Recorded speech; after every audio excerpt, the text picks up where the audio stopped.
मित्रों, अब उस समझौते की जिसकी वजह से अमेरिका में डोनाल्ड ट्रंप से लोग नाराजगी जता रहे हैं। ईरान के साथ जिस डील को लेकर ट्रंप खुद ही अपनी तारीफ कर रहे हैं, उसी डील की वजह से ट्रंप के अपने भी रूठ गए हैं। जिस समझौते को ट्रंप ऐतिहासिक जीत बनाकर पेश कर रहे हैं, उसी समझौते को ऐतिहासिक आत्मसमर्पण कहा जा रहा है। खास बात यह कि ट्रंप उन लोगों के निशाने पर भी है जो उनकी पार्टी के समर्थक बताए जाते हैं। इन्हीं समर्थकों में एक नाम मार्क लेविन का है। उनका the Mark Levin show America के सबसे लोकप्रिय रेडियो टॉक शो में से एक है। इसके जरिए वो अपनी राजनीतिक विचार साझा करते हैं और उनका राजनीतिक विचार ट्रंप के समर्थन में रहा है। लेविन को ट्रंप और उनकी अमेरिकी फर्स्ट नीतियों का एक कट्टर समर्थक माना जाता है। ट्रंप ने उन्हें होमलैंड सिक्योरिटी एडवाइजरी काउंसिल का सदस्य भी नियुक्त किया था, लेकिन ईरान डील के बाद वो ट्रंप के सबसे कट्टर आलोचक के रूप में उभरे हैं। लेविन ने ईरान के साथ समझौते को बकवास करार देते हुए कहा कि ईरान जैसे देश के खिलाफ अमेरिकी नौसेना का नाकेबंदी हटाना और उसे $300 अरब का रिकंस्ट्रक्शन फंड देना एक बड़ी रणनीतिक भूल है। ट्रंप प्रशासन बार बार यह भरोसा दे रहा है कि ईरान के साथ MOU अंतिम समझौता नहीं है, लेकिन अमेरिका फर्स्ट की हिमायत करने वाले लोग इससे सहमत नहीं है। ट्रंप के आलोचक सोशल मीडिया पर अपना गुस्सा उतार रहे हैं। वो लिख रहे हैं, Trump makes Iran great again, यानी ट्रंप ने ईरान को फिर से महान बना दिया है। सोचिए, ये उस राष्ट्रपति के लिए कहा जा रहा है जो मेक अमेरिका ग्रेट अगेन के नारे के साथ राष्ट्रपति बना था। वेनेजुएला में अमेरिकी सेना के अभियान के बाद ट्रंप ने मेक ईरान ग्रेट अगेन का नारा लिखी हुई टोपी दिखाई थी।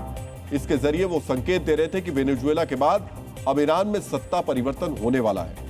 लेकिन इतने लंबे युद्ध के बाद भी ट्रंप अपने मकसद में नाकाम रहे। उनके समर्थक इससे नाराज हैं। इस आग में घी डालने का काम ईरान को भारी भरकम रियायत देने की खबरें लगातार कर रही हैं। मित्रों, इस बीच ईरान को $300 अरब के फंड को लेकर नई जानकारियां भी सामने आई है। न्यूज एजेंसी रॉयटर के मुताबिक अमेरिका ईरान के समझौते में $300 अरब का फंड वाकई शामिल है। इसमें से आधे से ज्यादा रकम का वादा पहले ही किया जा चुका है, यानी $150 अरब देने का वादा औपचारिक समझौते से पहले ही किया जा चुका है। हालांकि यह फंड पूरी तरीके से प्राइवेट सेक्टर का है। अमेरिका और खाड़ी देशों समेत कई देशों की कंपनियां इतनी बड़ी रकम ईरान में निवेश करेंगी। इनमें दक्षिण कोरिया, जापान, सिंगापुर और मलेशिया की कंपनियां भी शामिल हैं। ये निवेश ऊर्जा, लॉजिस्टिक, मैन्युफैक्चरिंग और ट्रांसपोर्ट सेक्टर में होगा। इसका नाम रिकंस्ट्रक्शन एंड डेवलपमेंट फंड रखा गया है। इसके जरिए युद्ध में तबाह ईरान की कंपनियों, रिफाइनरीज, एयरपोर्ट और बुनियादी ढांचे को दुरुस्त किया जाएगा।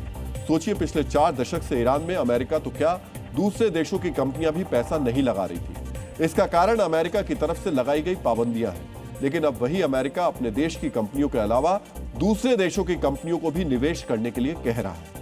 पहले कोई देश ईरान से व्यापार करता था तो अमेरिका उस पर पाबंदी लगाता था, लेकिन अब वही अमेरिका कंपनियों को ईरान के पुनर्निर्माण में पैसा लगाने की खुली छूट देने वाला है। ट्रंप का यही दोहरा रवैया अमेरिका में उनके खिलाफ असंतोष पैदा कर रहा है। ट्रंप को भी अपने खिलाफ फैल रहे इस गुस्से का अंदाजा होगा।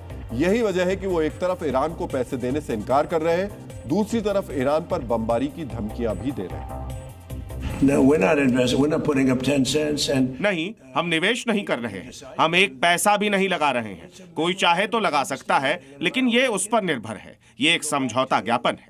अगर मुझे ये पसंद नहीं आया तो हम वापस ईरान पर गोलियां चलाने लगेंगे, उस पर बम गिराने लगेंगे। अगर ईरान ठीक से पेश नहीं आया तो हम फिर से बमबारी करने लगेंगे। ट्रंप बार बार दुनिया के सामने दोहरा रहे हैं कि ईरान के खिलाफ अमेरिका की जीत हुई है। प्रधानमंत्री नरेंद्र मोदी के साथ मीडिया से बात करते हुए भी ट्रंप ने यही दोहराया।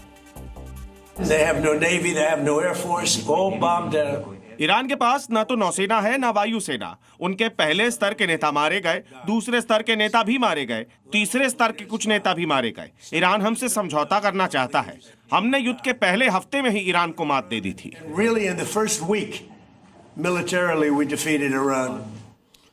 ट्रंप बार बार अमेरिका के लोगों को यह भरोसा देने की कोशिश कर रहे हैं कि अमेरिका ने ईरान को युद्ध में हराया है। अमेरिकी सरकार ईरान को पैसा नहीं दे रही है, लेकिन इसके बावजूद लोग ये सवाल जरूर पूछेंगे कि ईरान पर हमला करके उन्होंने अपना कौन सा मकसद हासिल कर लिया। ईरान के रुख में क्या बदलाव आया जिसकी वजह से वो दुनिया भर की कंपनियों को ईरान में पैसा लगाने के लिए कह रहे हैं।